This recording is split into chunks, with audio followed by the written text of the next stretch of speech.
Hi, everyone. My name is Jessica, as Doug said. I work with Share, and I'm actually moderating some of these conferences. So that's why my background is of one for a moderator. So Doug will be moderating today, though. So, like he said, if you have technical difficulties, just reach out to him. So transference in the workplace is something that exists, especially in the realm of peer services, right? Where people are constantly bringing up their lived experience and they're interacting and connecting with people from all different walks of life. And so that's what we're going to be talking about today. And this presentation it gets a little interactive. So I want to encourage you all to, hop in when you can. If I prompt you with any questions, if you can chime in and share any of your experiences, I think that would make this presentation even better.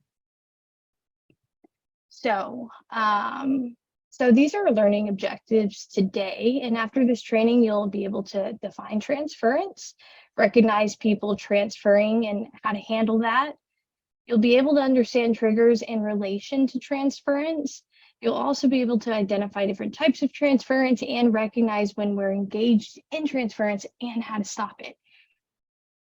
So what is transference, right?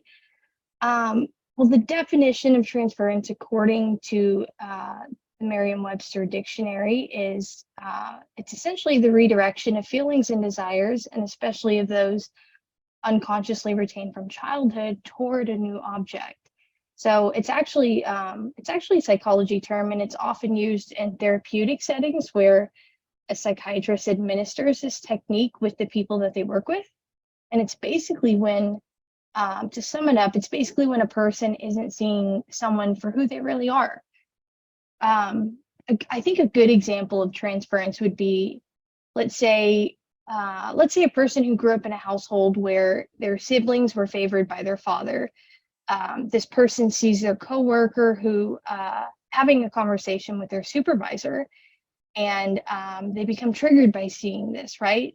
So rather than communicating well with their supervisor, the person maybe lashes out or they become hostile toward him. So I'm curious to hear from you all. Can anyone think of maybe another example of this? Maybe it's a real example, where this has happened to you, or where you were on either side of it, or maybe you saw it happen to a coworker. That's also okay.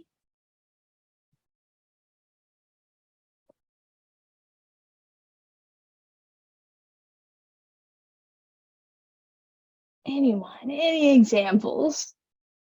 Sometimes it's subconscious, so we don't notice it, right? So maybe it's hard to bring an example. So I guess another good example would be, maybe a person whose mother judged them as a child, right? Has a coworker who simply just makes an observation about them. So the person immediately feels judged, right? And they start directing feelings meant toward their mother who judged them onto their coworker who made the observation. And maybe maybe they become resentful or also hostile, so transference can be really rooted in a rooted concept in this way. So but it can also be redirected feelings just from the past in general, not exclusively just from childhood. So why do people do transference? Well, there's a few reasons why. And, one reason is because people all have an inner child version of themselves that uses symbols to define their world, essentially. So when their inner children come out and they're reminded of someone from their earlier life, they ascribe attributes from that earlier person in their childhood onto a new person in their present. And these attributes may be good or bad, right? They could be either one. People also use transference to resolve issues from the past when facing people involved in those issues seems too scary or maybe too threatening. So using transference is an alternative way people try to resolve those issues. It's also used as a way for people to try to stay safe and feel safe. Experiences from the past that people saw as unjust can also cause them to expect the same unjustness now, leading to transference as they try to come to terms with those experiences. And people also use transference to essentially invoke responses they want from people. This way, they don't have to really look at themselves and their part, including like how they can change and how they can grow. So using transference helps people to avoid change, which can always seem scary and daunting to people, right?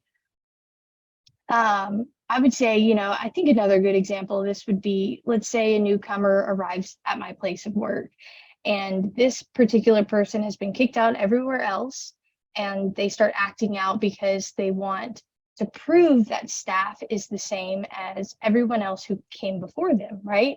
So they attempt to invoke responses purposely so that they don't have to look at themselves and their behaviors of acting out. And this models transference because the newcomer is essentially transferring their negative feelings and behaviors and their emotions onto staff because they see them as everyone who came before who had who kicked the person out, right? So the concept here is that it's easier to not trust anyone than to have to figure out who to trust.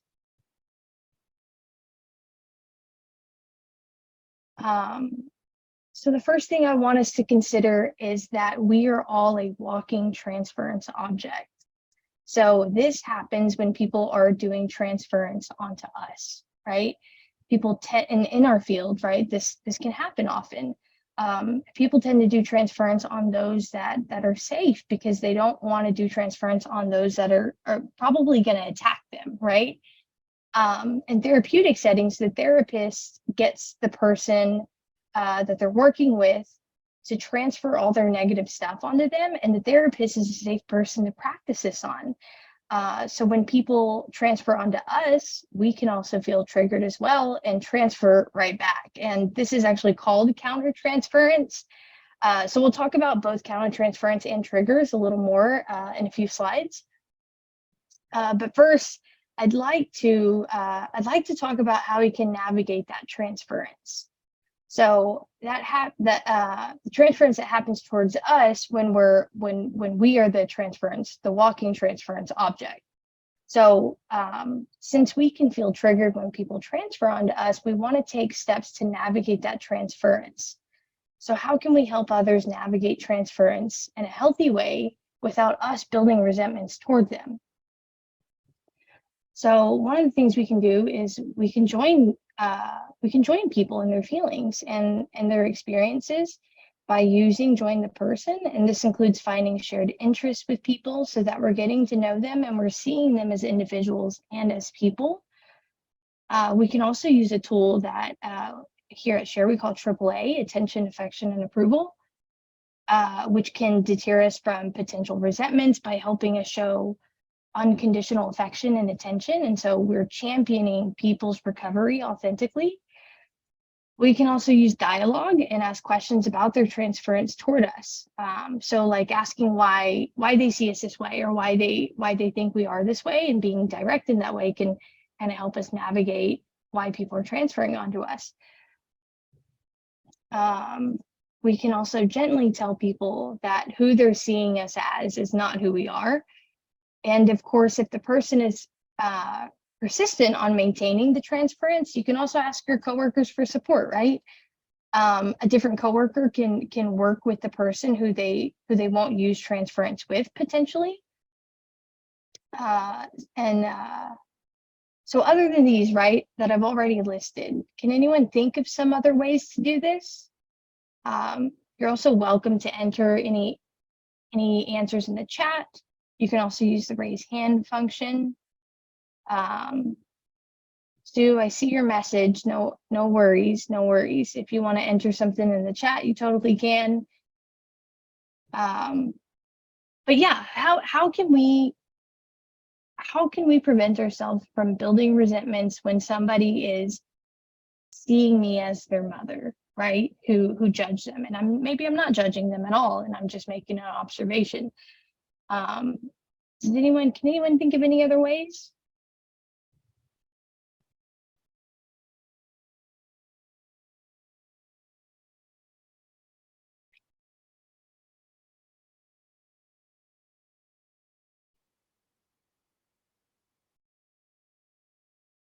think one of the things about building resentments and navigating a way for us as peers to not build those resentments. Here at Share, we use an entire peer kit, is what we call it, and it's a list of tools that we use to build healthy relationships with people, and that includes this tool right here, AAA, and Join the Person. So also, I will be doing a presentation on the tools at 4:30. So if you're interested in learning more about those tools, you are more than welcome to come. It'll be in the same room. Let's see. Sue said, remind them of the things we actually have in common. Yes, that's great. That's really good. Focusing and orienting maybe the conversation onto things that you both relate on, right?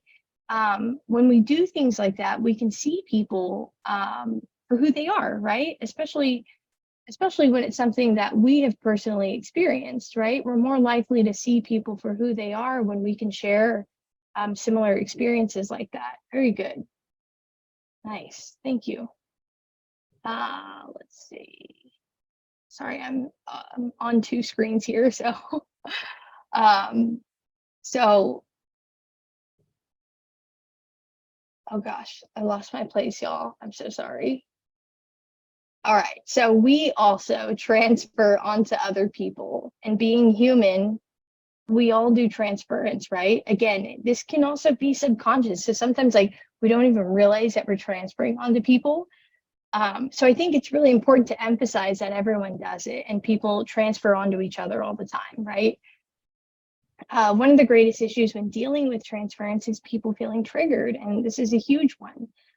When people feel triggered, they feel unsafe, despite there likely not being any danger at all in this situation. So when we transfer onto others, we may be acting on our triggers, and we may also feel triggered when people transfer onto us. So since transference is typically done when we're triggered, it's important to know what our triggers are, right? And how we feel when we've been triggered.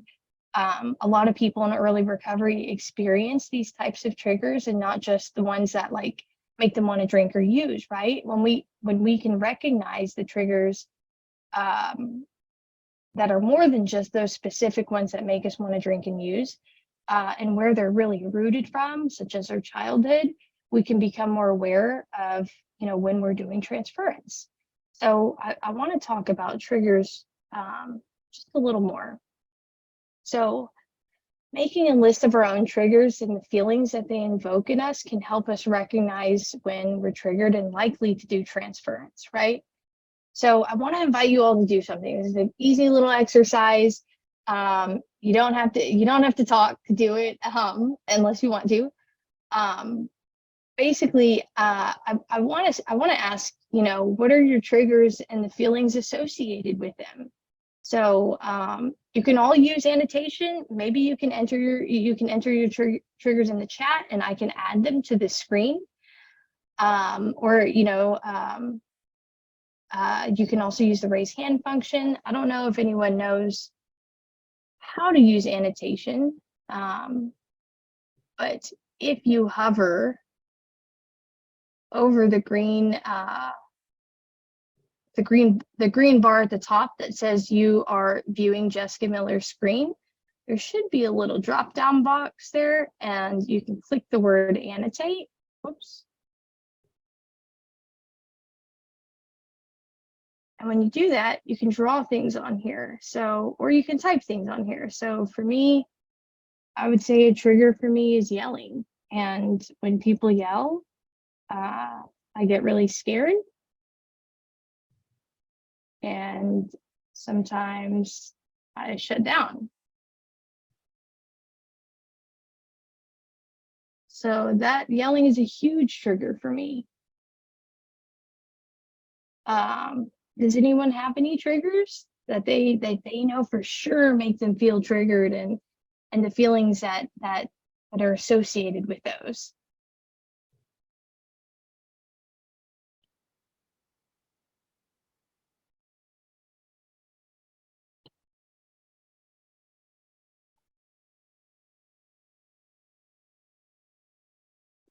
I know we all got triggers. I'll share. It's interesting you shared that little comic because like that's actually like one of mine. Like I had like abandonment issues in childhood, and so that's kind of been something I've had to navigate in like my romantic relationships as an adult. So I know that like people leaving or going away is a trigger for me. Totally. Yeah. Oh my gosh, that's a huge one for me too. What would you say, Michael, that makes you, what do you feel when that happens? Probably like, like maybe I'm not good enough, or like I'm not worthy, or I don't have worth, things like that. I mean, I know it's untrue, but those are the feelings.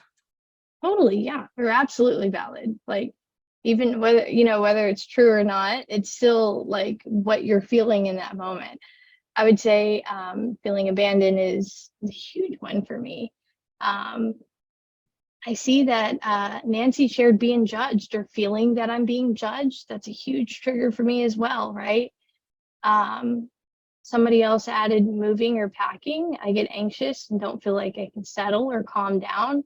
Totally. Gosh, that is a good one. Yeah. I think I wouldn't have even thought of that one, right? But it is. I get really high anxiety in situations like that. Somebody also said being ignored or dismissed. They feel insecure when they're ignored, and they feel confused or disappointed. Yes, totally. And I want to add what people have just entered in the chat. These are really, really good ones too. Um, let's see. We had Joe who shared yelling is also a trigger for me. I also get triggered by people being passive aggressive. It makes me feel anxious. It makes me feel anxious because I think someone is upset, but I'm not sure. So I just feel unsettled. Totally. Yes. I'm trying to see if I can get this all on here. Maybe I just need to change the font size.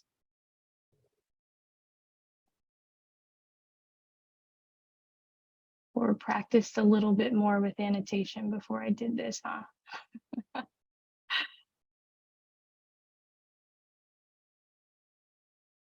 Right. And then let's see, we had Sue who shared that she lost a granddaughter in January of this year, and I'm very triggered by seeing parents with babies. Wow, that is a very good one, very relatable one to this presentation. I turn away so I don't burst out crying, and I'm still very raw and very, very sad. I just want to send out my condolences to you, Sue, and thank you for being vulnerable and sharing that. I think there's a lot of beauty in people feeling safe to share things that are difficult and sad in front of others. So I just want to commend you for that. Let's see, where can I put this one so I can get all of that? Don't be sorry, Joe. Totally okay. Wordy is better. Wordy is always better. Sorry, y'all. I'm trying to figure out annotation. So I just want to mention thank you everyone for sharing. It's interesting to see all the different things that make us feel triggered, right? And it varies. So this is the same for the people that we're working with, right? They're experiencing these same things as well. And so I think it's important to mention that none of us are perfect, but as soon as we recognize that we're triggered or doing transference, we need to comfort our inner children and stop the transference. So I'm going to try to save this really quick. And I'm not 100% sure how.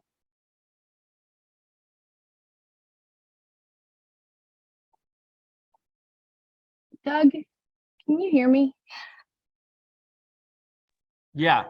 Do you know how to save this? How to save it in the document? Just the annotation in general. So everything that everyone shared. No, I'm not sure. Okay, that's all right. Okay, thank you. Thank you anyway. I appreciate you. All right. So, so I think it's also important to mention that transference isn't always negative, right? Um, there are times when you know, when it's not negative, when this happens, instead of reacting in a triggered way, we might react with positive emotions.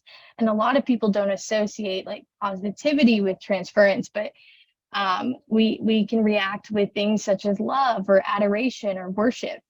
I think a good example of this would be, you know, a staff member takes the time to get to know a person who's pretty new to maybe my organization, and the staff member is friendly and helpful to the person, so the person might fall in love with the staff member who they barely know because maybe they remind them of someone that they loved and was helpful to them in the past.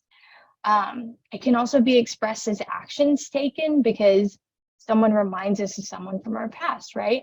So I think a good example of this would be, let's say I grew up with an alcoholic mother who struggled to stay sober and who I always gave money to for alcohol. And then a person comes in the chair who doesn't have money for the bus and they remind me of my mother. So I'm tempted to give them money, or I actually do give her money because I'm redirecting my childhood relationship with my mom onto this person. Um, and another way it can be expressed is through essentially adopting someone, um, and adopting someone in a particular role that the person may not actually fit, right? So an example of this would be maybe a staff person meeting someone at Share for the first time, exhibits qualities similar to their son. So the staff member essentially adopts the person without really knowing them well and treats them like their son, despite this not fitting into the person's role or the relationship. So sometimes it can be positive feelings, but can turn into something negative depending on that relationship and how that person is viewed. So hopefully through these examples, you can kind of capture how transference isn't necessarily always negative. Sometimes people use it with really good intentions, although it's mostly subconscious again, right? So people can do it without even experiencing triggers necessarily. So earlier I mentioned countertransference, right? So to describe it a little more, it's essentially when someone transfers onto us, which triggers us and causes us to transfer onto them as a response. Does that make sense? It's basically like a reaction to transference itself, and it can harm relationships between people if it's not recognized. So for instance, when someone transfers onto me, they're not seeing me for who I am. They're seeing somebody from their past. And this reminds me or triggers me to people in the past who didn't see me either and who didn't see me for who I was. So it's important to recognize countertransference when it arises and to, you know, remain aware of it when it's happening. It essentially means that both people aren't really seeing reality for who each other really are, which can be really destructive in that relationship, because when both people are transferring, they're stuck in this kind of swirly where communication isn't really possible. And the only way out of this swirly is to stop through recognition of the countertransference. So if you're doing transference and or countertransference, it's really imperative to stop, and we'll talk about how to mitigate this a little bit later on. So, so now that you know a little bit more about what transference is and how triggers play a huge part in it, what I want to introduce you all to is specific types of transference, and we're also going to talk about how to build our awareness of this kind of types of transference happening. So we have stereotyping and prejudices. We have case building. We also have scapegoating and issues with authority figures as well. So the first one that I really want to talk about is stereotyping and prejudices. So stereotyping in relation to transference can happen when we have an experience with a specific kind of person. So we begin to treat everyone who's like that person as if they all have the same characteristics, right? Again, it's not seeing people for who they really are. And when we stereotype and group people together, we can transfer our negative feelings onto those who are really undeserving of our negative responses, right? So our negative feelings get directed at people who they don't really belong to, and this is really dangerous and unhealthy for relationships, right? Everyone wants to be seen, and stereotyping really causes people to not be seen for who they are as unique individuals. It's also important to mention that people are working really hard to end stereotypes and prejudices based on race, ethnicity, gender identity, as well as sexual orientation and national origin, religion, age, looks, disabilities, etc. And unfortunately, they still exist, and we have to be aware of them, both as when people stereotype us, and as we may have implicit biases because of our stereotypes. I think a good short example of this would be that some people still see men as smarter than women, and they may transfer that stereotype to assume that all women are not competent. Yeah, I hope that's a good little example. It's a pretty short one. You are all welcome to bring examples too in the chat if you have any, or if you have any personal experiences. I think it makes this experience all the better when people share real experiences that they've gone through. So the second type of transference we want to emphasize is case building. So case building is when almost every piece of evidence is made to fit into a particular scenario about a person. So it's basically, by definition, judging the person rather than actually getting to know them. And it's coming up with a judgment about somebody and then continually adding evidence to support that judgment, especially, whether it really fits or not. Another way to describe it is when someone has a preconceived idea about somebody, and so every time they see that person, they see their preconceived idea about them, whether it's actually there or not. So for instance, a person thinks someone lied to them, and therefore when they're interacting with the quote unquote liar, the person's constantly looking for like more lies and other negative behavior from the quote unquote liar, right? I think another good example of this would be, I used to work at our Pura and Respite, and maybe a resident at the respite relapses while they're staying there. So anytime I see them, I believe they're still relapsing or still getting high, even if they've may spent the last few days trying to stay sober or going to meetings. And basically, I'm transferring my preconceived ideas about addicts and addicts in particular who go through a relapse onto this resident, even though my ideas don't necessarily fit into who the person really is or what they're really doing. So the third type of transference that exists is scapegoating. And I'm sure a lot of you are familiar with what scapegoating is, but if you aren't, then it's essentially when someone uses a designated person to always be wrong and to always take the blame when things go wrong. It's also usually happens for people who have the least power in a hierarchy, and people who are typically safer to blame, right? So newcomers also often get designated as scapegoats, which can cause us to not see their recovery, for example. And when we use people as a scapegoat, we end up really isolating them and not treating them with dignity. We end up not socializing them or socializing with them, and we essentially ice them out when we use people as a scapegoat. A good example of scapegoating, I think, would be, let's say, a newcomer at a meeting a newcomer comes to a meeting at my organization, goes to an AA meeting, right?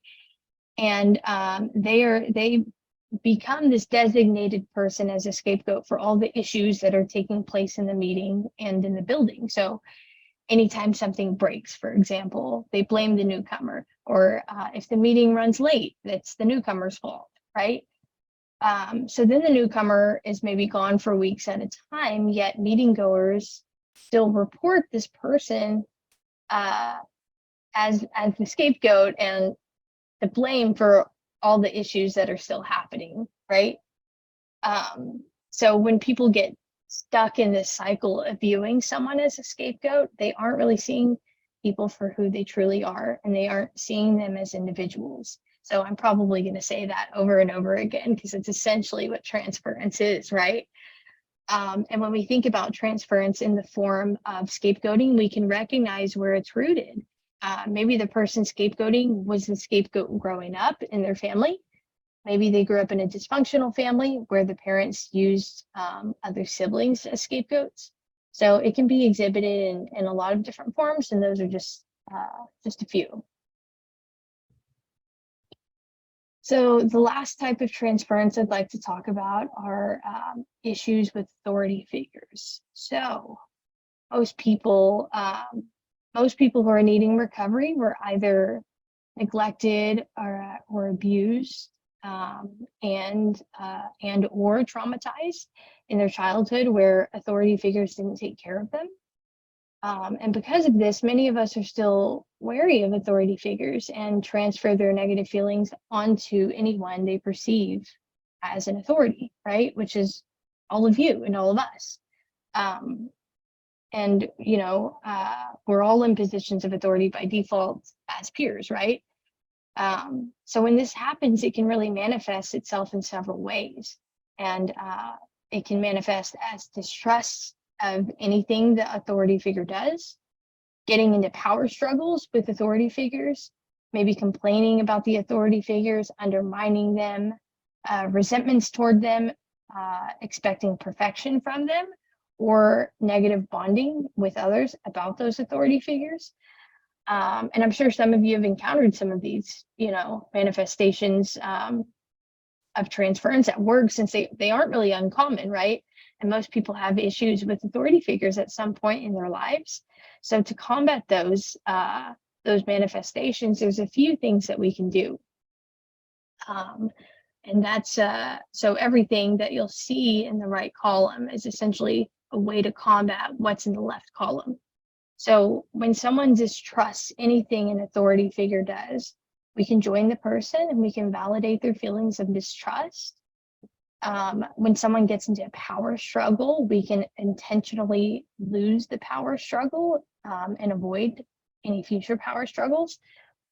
When people are complaining about authority figures, we can use techniques like fogging, which is acknowledging that the complaints may be accurate and asking if they have any other complaints. Acknowledging what people say can address the complaints and kind of create agreement in that conversation. When someone undermines authority figures, we can work to build capital with people, so we can establish and nurture a healthy and eventually trusting relationship. With resentments toward authority figures, we can acknowledge our mistakes, and we can also make commitments to do better. When people expect perfection from authority figures, we can minimize our authority so that we can be seen as imperfect or equals, which again, the minimize authority is one of the tools that we use here at Share, and I would love to invite you all to the 4:30 training so you can get a little bit better understanding of those tools.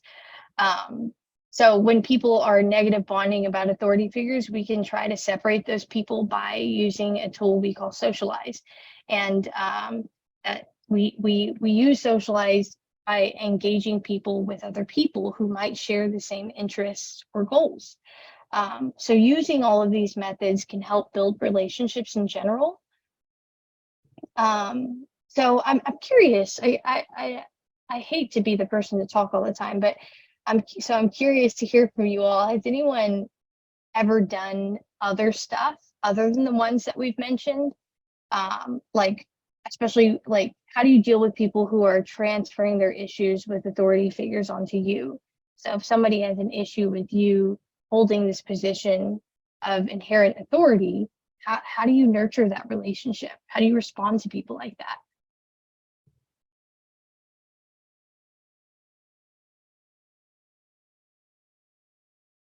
I'm sorry, Michael, I'm just now seeing your message in the chat. So I think I've had success sort of like joining the person and also minimizing authority.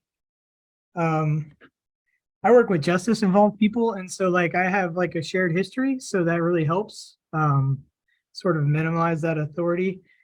Um, I really find like disclosing too, just like sharing with someone like, hey man, I'm human, I have issues just like you have issues, and we're in this together. Like that sort of seems to kind of like, build a bond. Totally. Yeah. It's kind of like what Sue had mentioned earlier. I think that's that it's like what we do as peers, right? Like we all have lived experience and we all share it. And it goes a really long way when we're working with people. And I think disclosing our lived experience can really that naturally minimizes our authority, right? Because even though we work here, we're like, hey, like I've been there before. I can relate to your experience. I've been incarcerated before, or I've been an addict before. And that just kind of by default minimizes our authority. So yeah, I think totally disclosing and join the person and minimize authority. They've all worked really well before too, for me. I see Avery said sitting down to listen to them one-on-one and asking curious questions about their experience, validating their feelings. Totally, yes. I think also questions go a long way. For me, it depends. I've actually prompted people with questions before and they were not having it. They didn't want to do that at all. And I think that comes with I should have read what the person's needs were in that moment a little bit better. So for example, they were pretty angry and they wanted to talk to one particular person. And I think a better reaction would have been trying to support them to reach that person rather than trying to get them just to talk to me.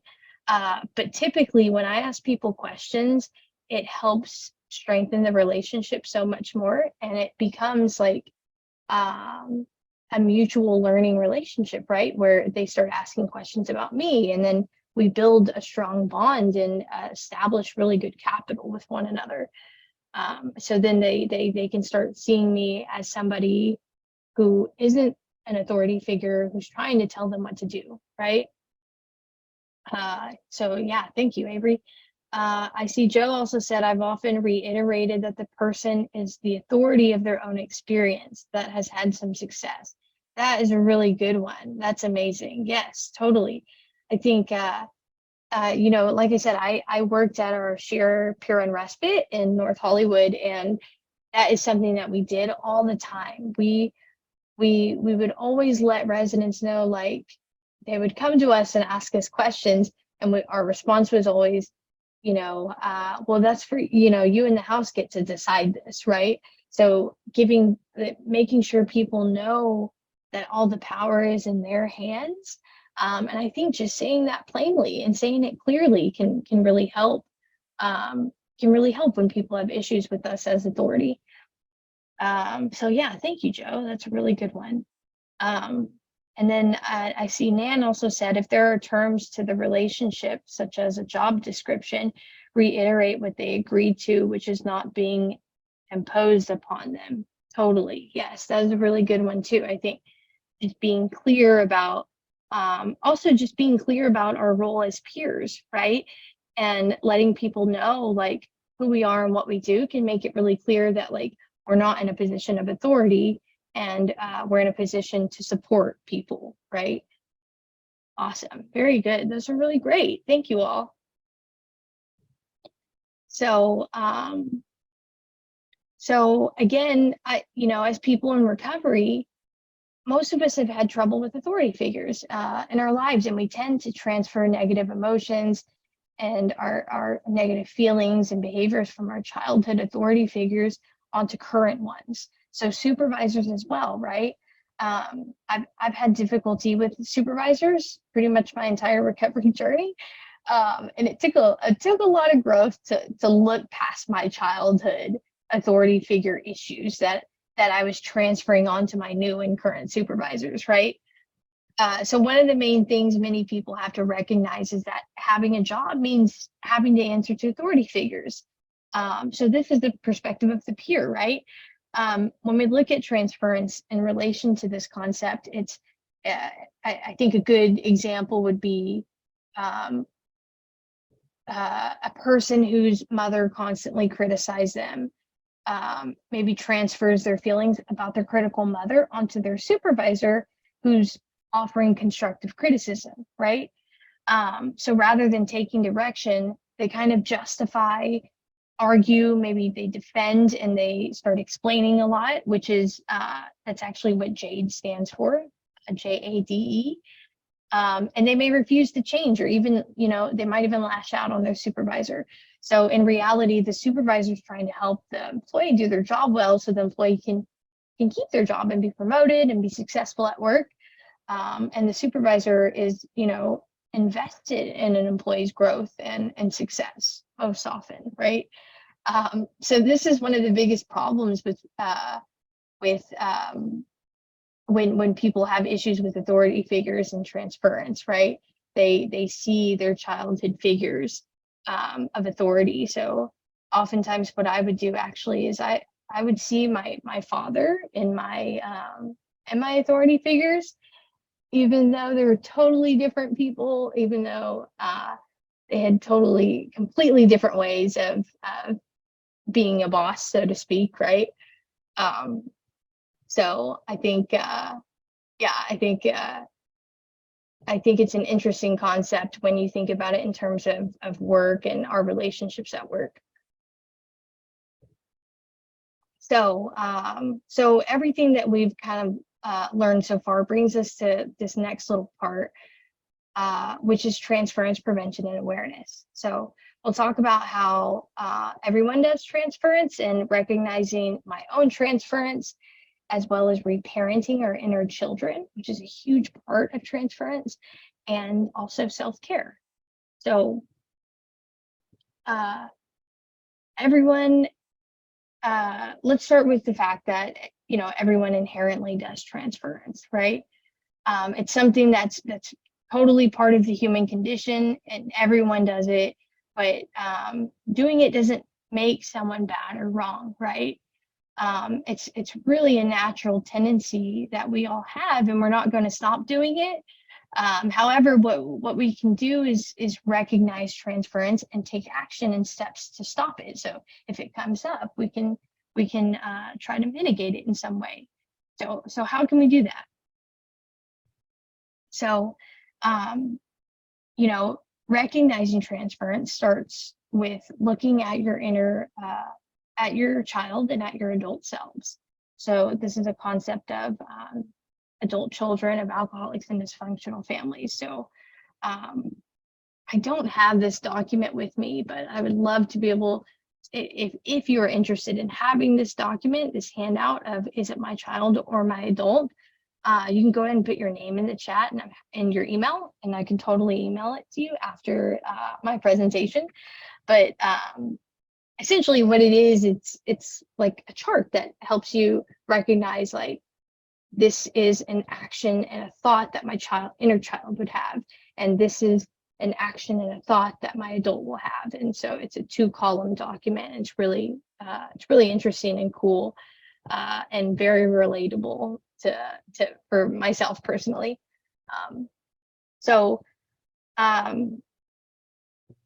Let's see. So basically, when we have clarity about what our inner child side looks like and what our adult side looks like, we can recognize when we're doing transference, right?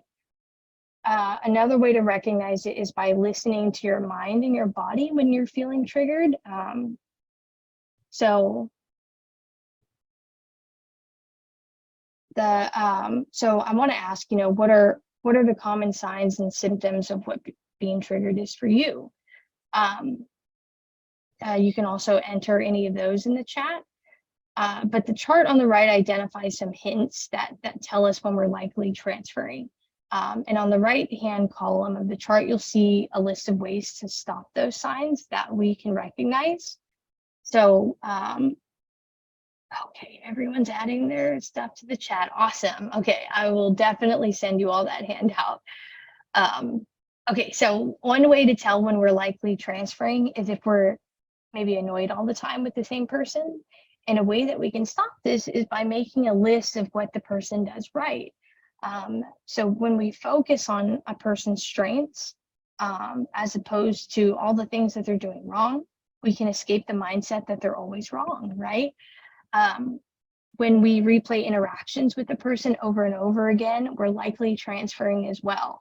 So recognizing when we first felt the way that we're feeling and resolving those feelings, whether it be in meetings or with a therapist, or any other way that you can think of, is a way to stop, replaying those interactions and determine the feelings behind those recurring thoughts.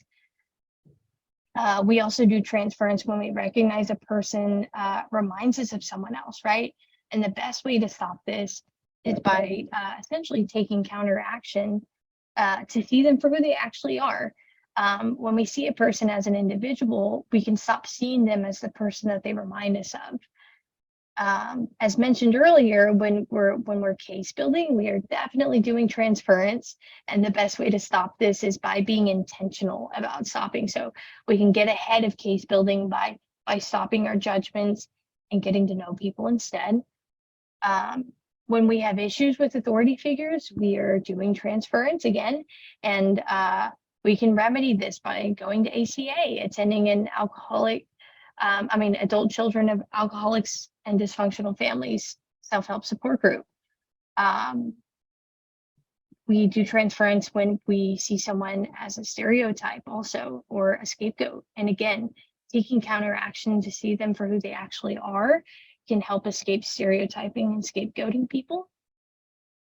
And lastly, we're likely doing transference when we're using JADE, which is justifying, arguing, defending, and or explaining. So this one, we have to simply just stop, right? And taking the time to be able to actively listen, or get out of power struggles, or focus on the future instead of the past. So in total, the answer to all of these is really to embrace reality and to reparent our inner children, which leads me into my next slide. Oh, thank you so much, Michael. You're awesome. I'm a little late to the party, but I see your chat. Awesome. So in the chat, Michael shared that is it my child or my adult document. So anyone who is interested and wanted me to email it to them, you can download it from the chat right now. So so when we do transference, we're basically having with our inner child who is winning usually. And our inner child takes over, and we're in agreement with them. So reparenting our inner children can be really helpful in these instances, to stop transference. So to stop transference, we may need our adult to reparent the child, right? Letting them know it's safe and the adult knows how to handle the situation, and most importantly, that the child or children is and are loved. So it's also important that we listen to our inner children when we're not at work, so their feelings and their thoughts and their fears are heard and are also addressed. And as we take steps to identify our triggers and listen to our inner children, we're creating opportunities for us to reparent them.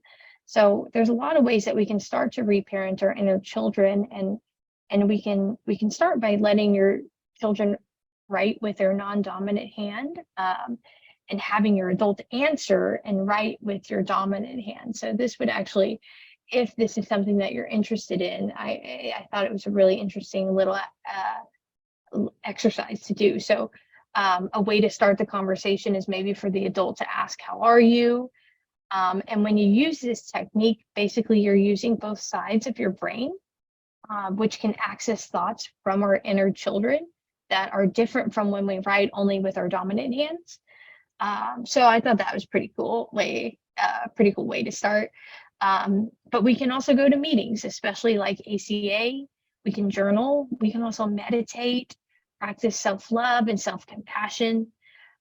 Using positive self-talk with ourselves is really helpful. And we can even write a letter to our inner children. So the goal is to use these tools to create a trusting relationship between the inner child and parent so that the inner child feels safe and can work cohesively with our adult selves. So lastly, and possibly the most importantly, practicing self-care will help us minimize transference and the risk of triggers negatively affecting our work. So how can we practice self-care? We do this in so many ways, and everybody practices self-care differently, such as maybe self-help support groups, 12-step work, therapy, meditation, or simply just talking to someone. So I'd like to ask you all, what are some ways that you all practice self-care?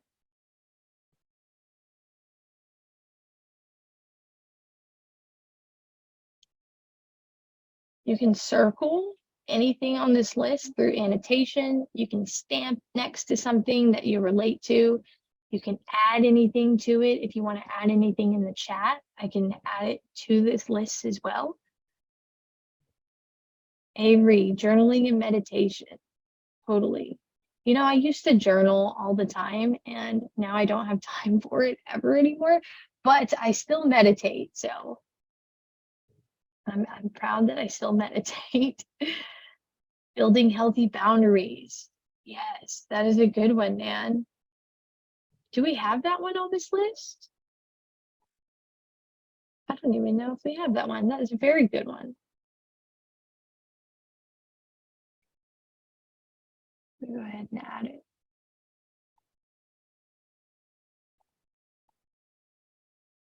So I've been participating in this thing called like cognitive-based compassion therapy. And if you guys don't know what it is, I'd maybe recommend looking into it. But it's basically this kind of idea of like having compassion for other people, like trying to make that like your innate response. Like if someone cuts you off in traffic, the idea is like maybe like they have somewhere they're supposed to be and there's a reason for their behavior, and trying to give people the benefit of the doubt. So anyway, I've been finding that helpful for self-care.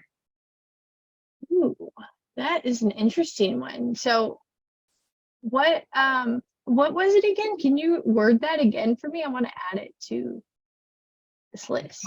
Cognitive-based compassion therapy. And it's kind of like born out of like CBT stuff. Oh, nice. Yeah, I haven't heard of that. That's very cool. And you said it works for you? It helps you out? Yeah, so yeah, definitely. I mean, because it's kind of like it's sort of like with meditation, they do some meditation stuff, but it's just like a lot of visualizing like where people might be at and just sort of like kind of getting out of your own way, and being more like outwardly focused on maybe other people's needs and like where they may be at in life, as opposed to like, just looking at my own needs and where I'm at in life. Yeah. Yeah, totally. It sounds like it's also like a really good way to get out of ourselves for a moment, Yeah, that's really cool. Thank you for sharing that, Michael. Awesome. So I'm seeing hearts all over this. Looks like everyone does a million things. I'm a huge walker, so I feel whoever is putting a heart over walking. I think I just blocked it though. So sorry. Volunteering, we have gardening, self-help support groups, so many. Working out, making art, sponsorship. It's a really good one. Cooking, taking care of our emotional, physical, and spiritual health. Awesome. This is really nice. Yeah, I would say one of the biggest ones is self-help support groups, right? Because you can gain you can take care of many issues through self-help support groups, not just one particular issue. Maybe I have anxiety and I also deal with an addiction, and I can address that in more than one self-help support group. So, all right. So it looks like we have like 3 minutes left. I'm sorry, this took a bit longer than I thought, and I forgot I only had 60 minutes for this presentation and not 75. So if you'd like to ask questions, I'm open to questions now. If anyone has any comments too, they're more than welcome to comment on anything.